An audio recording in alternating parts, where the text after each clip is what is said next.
प्रधानमंत्री नरेंद्र मोदी अभिवादन स्वीकार कर रहे हैं। वहां पर मौजूद भारतवंशियों का और बेहद व्यस्त और सफल दौरा रहा। देवियों और सज्जनों, मैं आप सभी से अनुरोध करता हूं कि आप सभी कृपया अपने अपने स्थान पर भारत और ऑस्ट्रिया के राष्ट्रगान के लिए खड़े हो जाएं।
भारत माता की,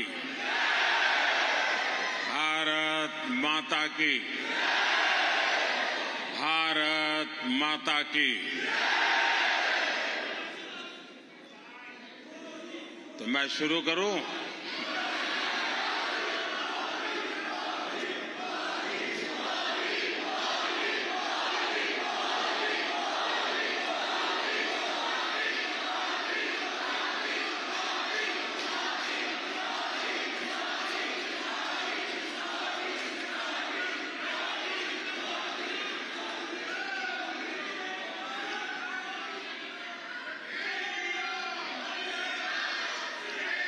His Excellency, Minister of Economy and Labour of Austria, Indian diaspora के मेरे सभी साथियों, भारत के सभी दोस्त, शुभचिंतक, आप सबको नमस्कार।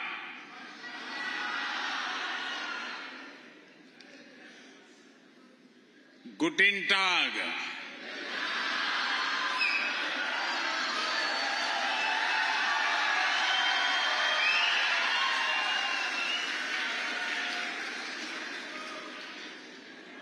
साथियों, ऑस्ट्रेलिया का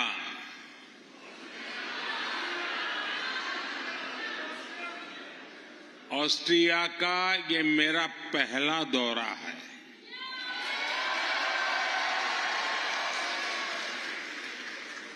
जो उत्साह,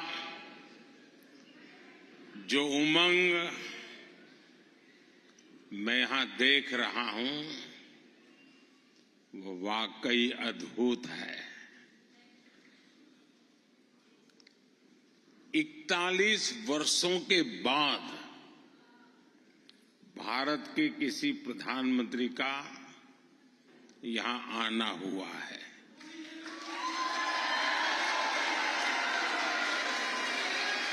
आप में से बहुत लोग ऐसे होंगे जिनके जन्म के पहले कोई प्रधानमंत्री यहां आए थे।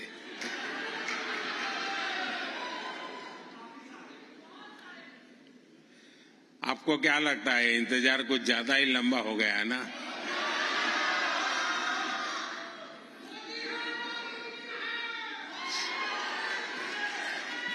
चलिए, अब ये इंतजार खत्म हो गया है। अब तो आप खुश है ना? यानी मुझे बताने के लिए कह रहे हैं कि रियल में खुश है?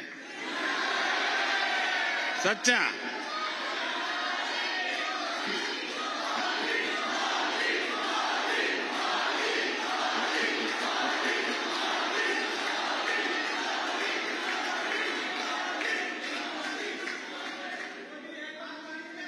और साथियों,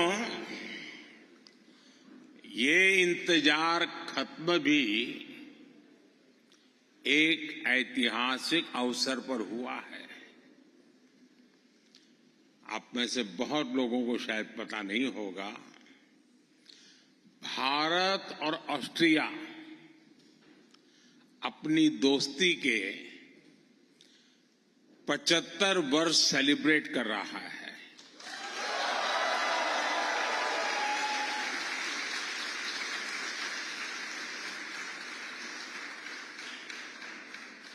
मैं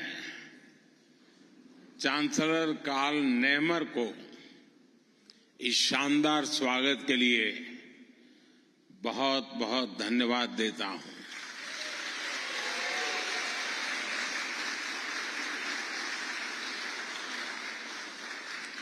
मैं इकोनॉमी एंड लेबर मंत्री मार्टिन कोकर का भी आभार व्यक्त करता हूं।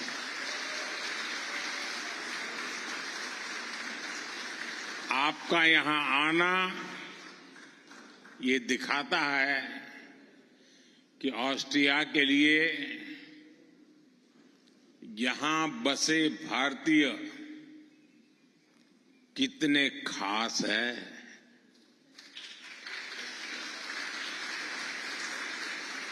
कितने विशेष है।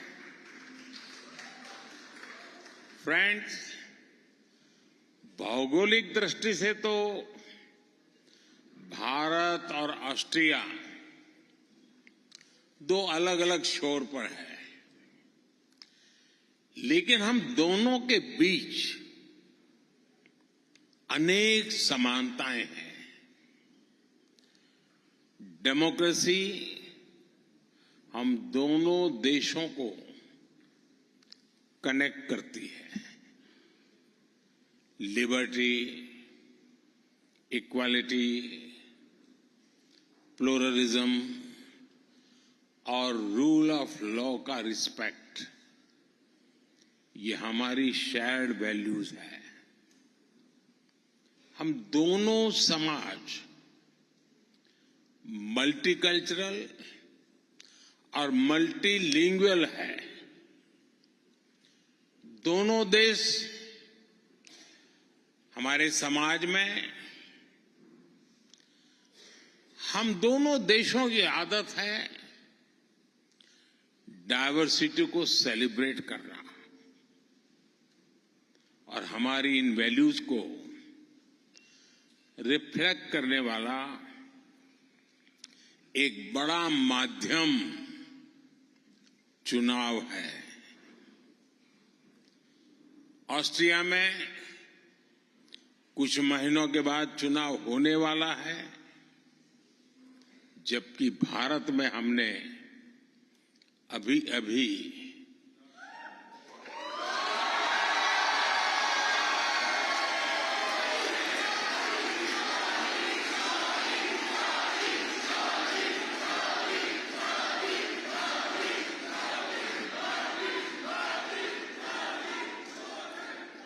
अभी अभी हमने लोकतंत्र का पर्व आन बान शान के साथ मनाया है। भारत में दुनिया का सबसे बड़ा चुनाव संपन्न हुआ है। साथियों, आज दुनिया के लोग भारत के इलेक्शन के बारे में सुनकर हैरान रह जाते हैं। जो चुनाव कुछ सप्ताह पहले ही खत्म हुआ है, उसमें 650 मिलियन से ज्यादा लोगों ने वोट डाले हैं।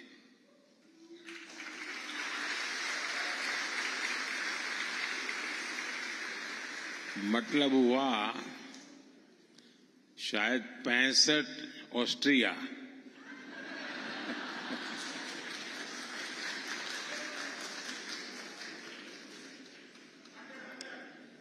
और सोचिए, इतना बड़ा चुनाव होता है, लेकिन कुछ ही घंटों में चुनाव के नतीजे क्लियर हो जाते हैं।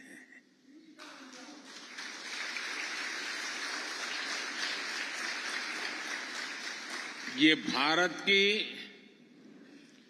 इलेक्टोरल मशीनरी और हमारे डेमोक्रेसी की ताकत है। साथियों, भारत के इन चुनावों में सैकड़ों पॉलिटिकल पार्टीज के 8,000 से ज्यादा उम्मीदवारों ने हिस्सा लिया। इस लेवल का कॉन्टेस्ट,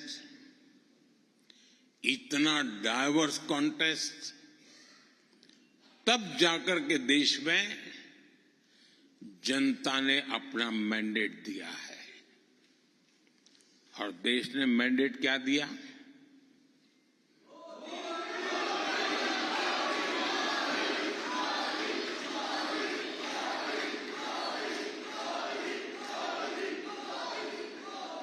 साठ साल के बाद एक सरकार को लगातार तीसरी बार सेवा करने का अवसर भारत में मिला है।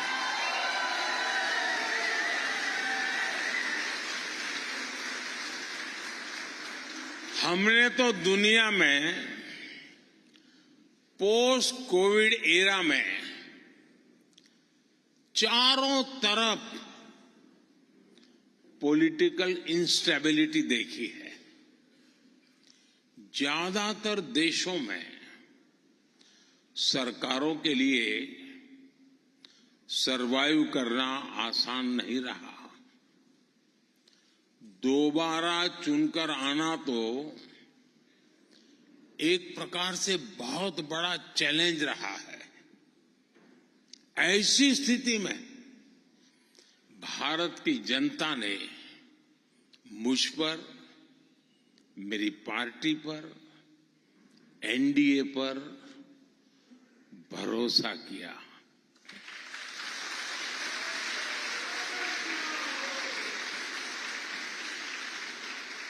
ये मैंडेट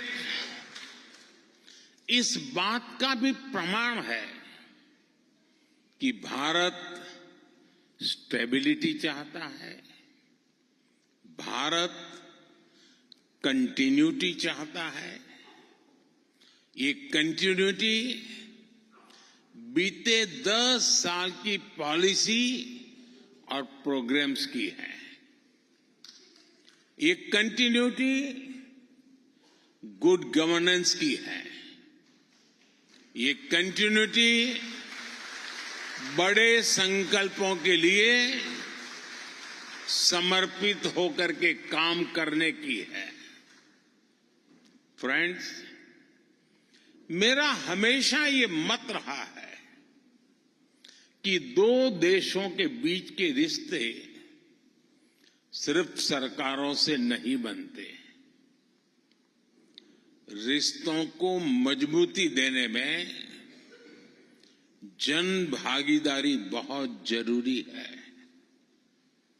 इसलिए मैं आप सभी के रोल को इन रिश्तों के लिए बहुत अहम मानता हूं।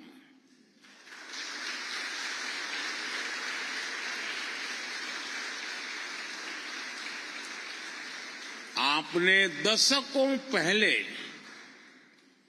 मोसार्ट और स्ट्रूदल्स की धरती को अपना बना लिया, लेकिन मातृभूमि का संगीत और स्वाद आज भी आपके दिल में बसा है।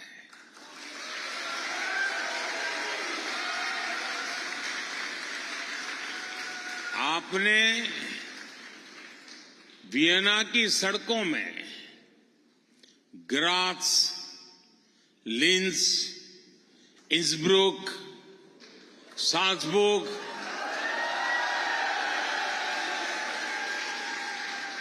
और दूसरे शहरों में भारत के रंग भर दिए हैं।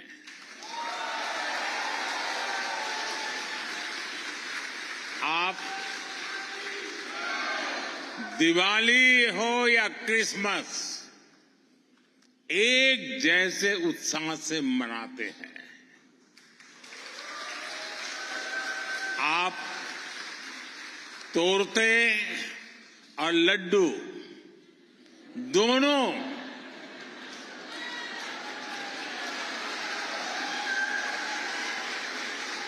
बड़े चाव से बनाते भी हैं और खाते भी हैं और खिलाते भी हैं। आप ऑस्ट्रिया की फुटबॉल टीम और भारत की क्रिकेट टीम को एक ही जुनून से चीयर करते हैं।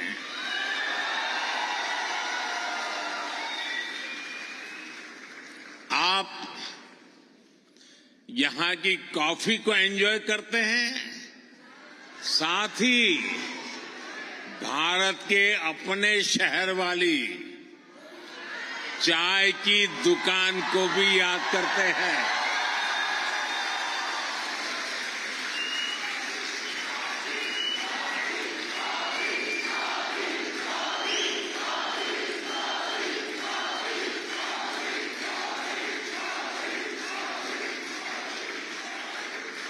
फ्रेंड्स, भारत की तरह ही ऑस्ट्रिया का इतिहास और कल्चर भी काफी पुराना है, शानदार रहा है।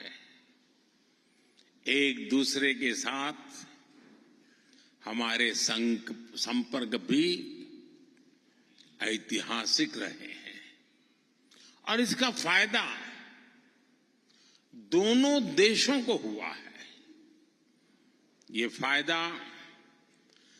कल्चर में भी हुआ है और कॉमर्स में भी हुआ है। करीब 200 साल पहले ही वियना की यूनिवर्सिटी में संस्कृत की पढ़ाई शुरू हो गई थी।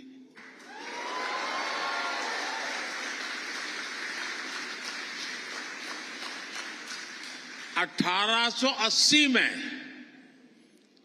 1880 में इंडोलॉजी के लिए एक इंडिपेंडेंट चेयर की स्थापना से इसे और ऊंचाई मिली।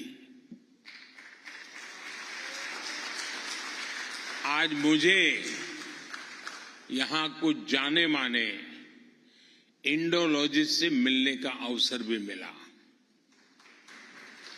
उनकी बातों से साफ झलक रहा था कि भारत को लेकर उनकी रुचि बहुत ज्यादा है।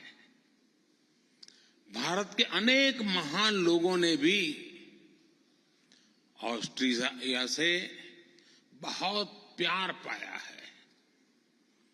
वियना ने रविंद्रनाथ टैगोर और नेताजी सुभाष जैसे हमारे अनेक महान व्यक्तित्वों की मेजबानी की है और गांधी जी की शिष्या मीराबेन का अंतिम समय वियना में ही बीता है।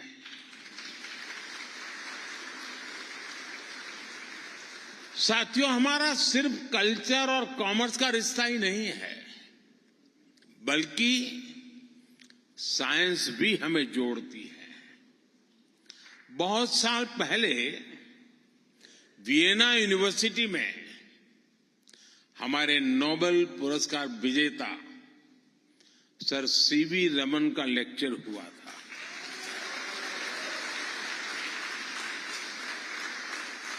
आज मुझे नोबेल पुरस्कार विजेता एंटोन जाइलिंगा से मुलाकात करने का अवसर मिला।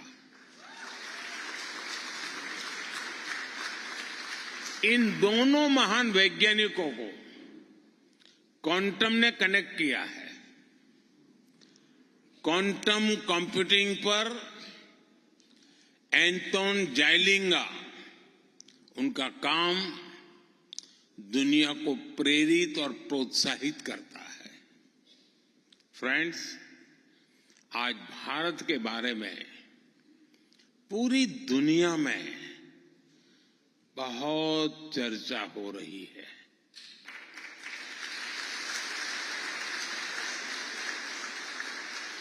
हो रही है कि नहीं हो रही है? हर कोई भारत के बारे में जानना समझना चाहता है। आपका भी यही अनुभव है ना? लोग बहुत कुछ पूछते हैं ना आपको। ऐसे में भारत आज क्या सोच रहा है, भारत क्या कर रहा है, इसको लेकर एक बेटर इन्फॉर्म वर्ल्ड बनाना जरूरी है। भारत 1/6 ह्यूमैनिटी को रिप्रेजेंट करता है और ग्लोबल ग्रोथ में भी करीब करीब इतना ही कंट्रीब्यूट कर रहा है। हजारों वर्षों से हम दुनिया के साथ नॉलेज और एक्सपर्टाइज शेयर करते रहे हैं। हमने युद्ध नहीं दिए, हम सीना तान करके दुनिया को कह सकते हैं, हिंदुस्तान ने युद्ध नहीं बुद्ध दिए हैं।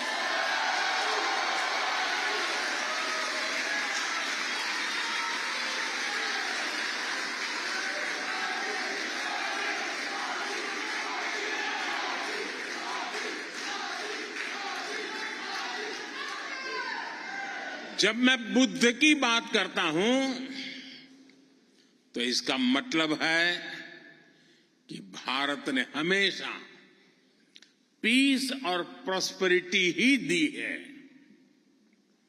इसलिए 21वीं सदी की दुनिया में भी भारत अपनी इस भूमिका को सशक्त करने वाला है। आज जब दुनिया भारत को विश्व बंधु के रूप में देखती है तो ये हमारे लिए गर्व की बात है।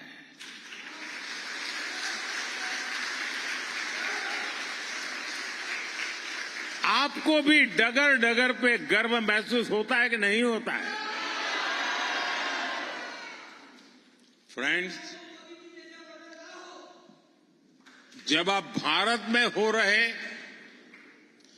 तेज बदलावों के बारे में पढ़ते हैं, सुनते हैं, तो क्या होता है? क्या होता है? क्या होता है?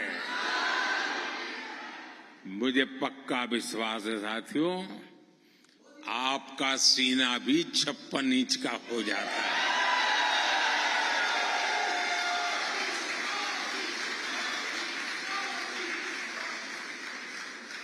भारत आज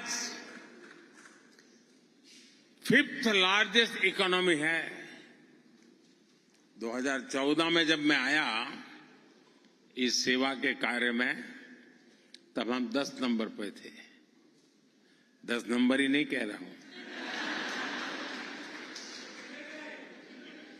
आज हम 5 नंबर पर पहुंच गए हैं।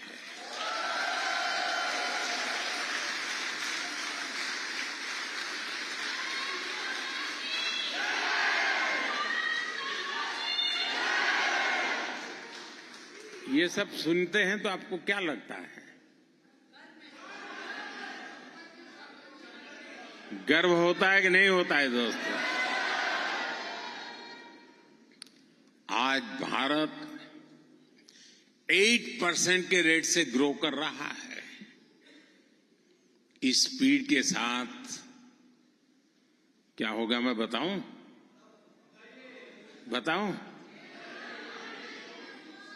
आज हम 5 नंबर पे हैं, हम टॉप 3 में पहुंचेंगे।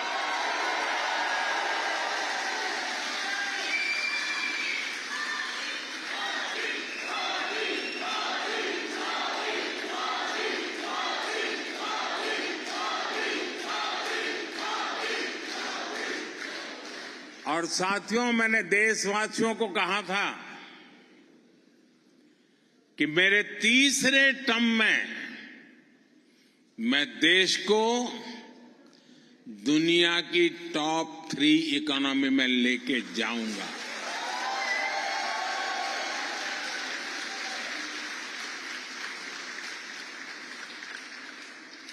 और ये बात मैं आपको बता दूं कि हम सिर्फ टॉप पर पहुंचने के लिए मेहनत नहीं कर रहे हैं। हमारा मिशन 2047 है।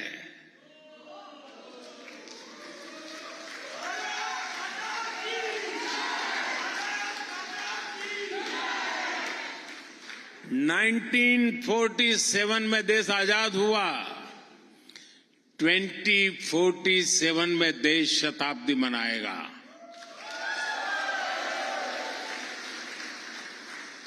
लेकिन वो शताब्दी विकसित भारत की शताब्दी होगी।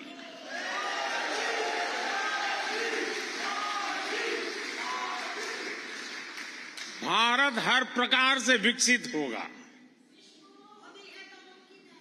हम आने वाले 1000 वर्षों के भारत की मजबूत नींव आज डाल रहे हैं।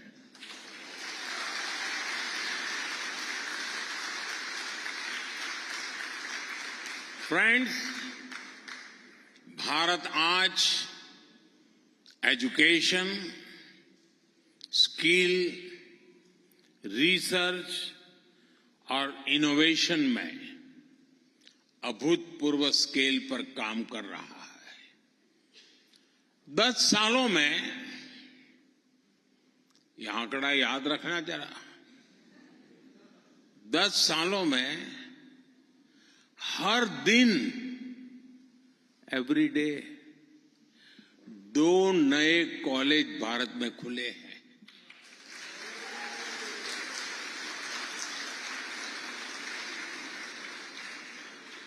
आगे बताऊं, हर हफ्ते एक नई यूनिवर्सिटी खुली है।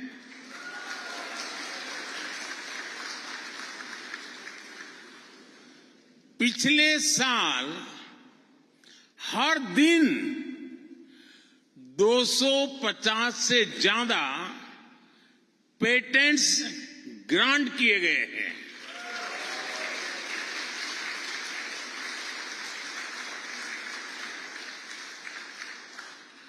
भारत आज दुनिया का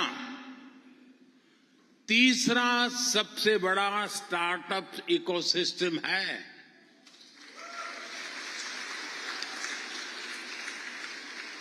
आज दुनिया का हर 10वां यूनिकॉर्न भारत में है।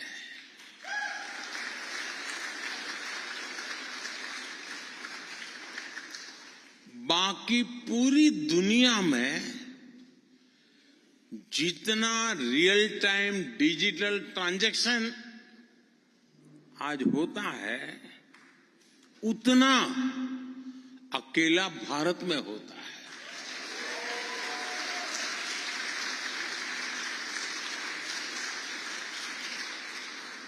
हमारे पेमेंट्स डिजिटल हैं, हमारे प्रोसेस भी डिजिटल है। Bharat less paper, less cash, लेकिन सीमलेस इकोनॉमी की तरफ बढ़ रहा है।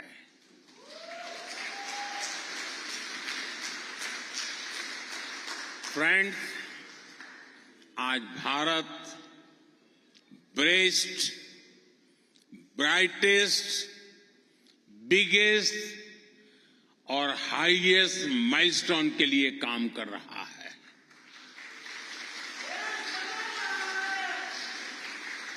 हम आज भारत को इंडस्ट्री 4.0 और ग्रीन फ्यूचर के लिए तैयार कर रहे हैं। ग्रीन हाइड्रोजन मिशन का लक्ष्य 2070 तक नेट जीरो गोल्स हासिल करना का है। हम ग्रीन मोबिलिटी पर बल दे रहे हैं और भारत की जो ये अनप्रेसिडेंटेड ग्रोथ स्टोरी है, उसका फायदा ऑस्ट्रिया को भी हो रहा है।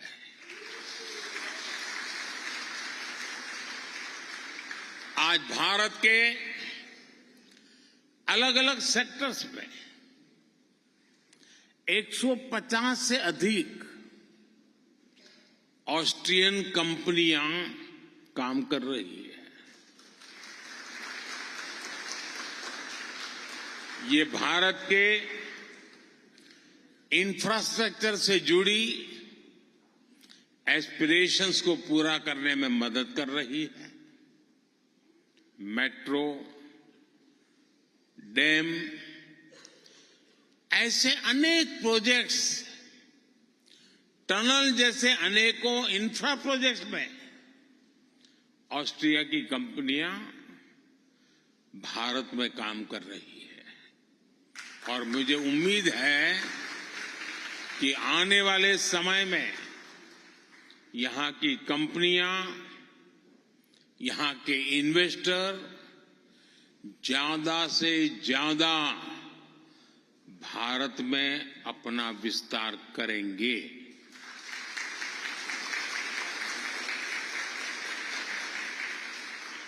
फ्रेंड्स, ऑस्ट्रिया में रह रहे भारतीयों की संख्या बहुत बड़ी नहीं है, लेकिन ऑस्ट्रिया के समाज में आपका योगदान प्रशंसनीय है। खासतौर पर यहां के हेल्थ केयर सेक्टर में आपके रोल की बहुत प्रशंसा होती है। हम भारतीयों की पहचान ही केयर और कंपैशन के लिए होती है। मुझे खुशी है कि ये संस्कार आप अपने प्रोफेशन में यहां भी साथ लेकर चलते हैं। आप सभी इसी तरह ऑस्ट्रिया के विकास में सहभागी बने रहिए। मैं एक बार फिर आप सबका इतनी बड़ी तादाद में यहां आने के लिए आभार जताता हूं। आप सबके इस उत्साह और ऊर्जा के लिए मेरी तरफ से बहुत बहुत धन्यवाद।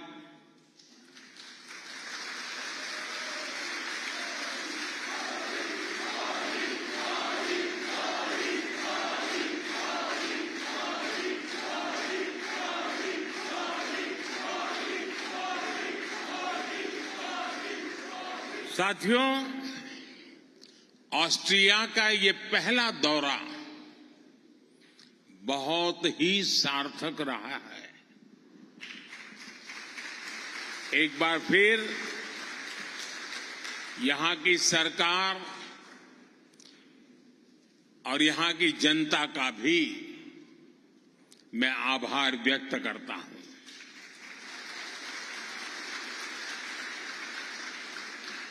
आप सबको मेरी बहुत बहुत शुभकामनाएं हैं। मुझे विश्वास है इस बार 15 अगस्त पुराने सारे रिकॉर्ड तोड़ने वाली होनी चाहिए।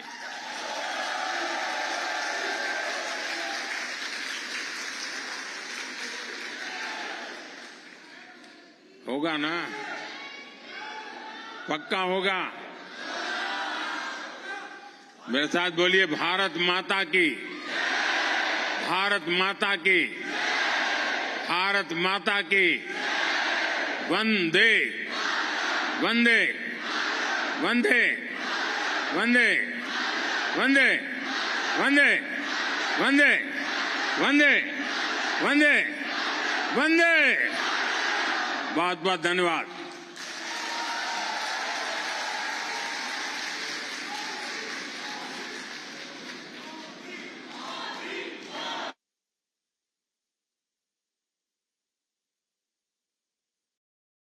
Like, share, subscribe.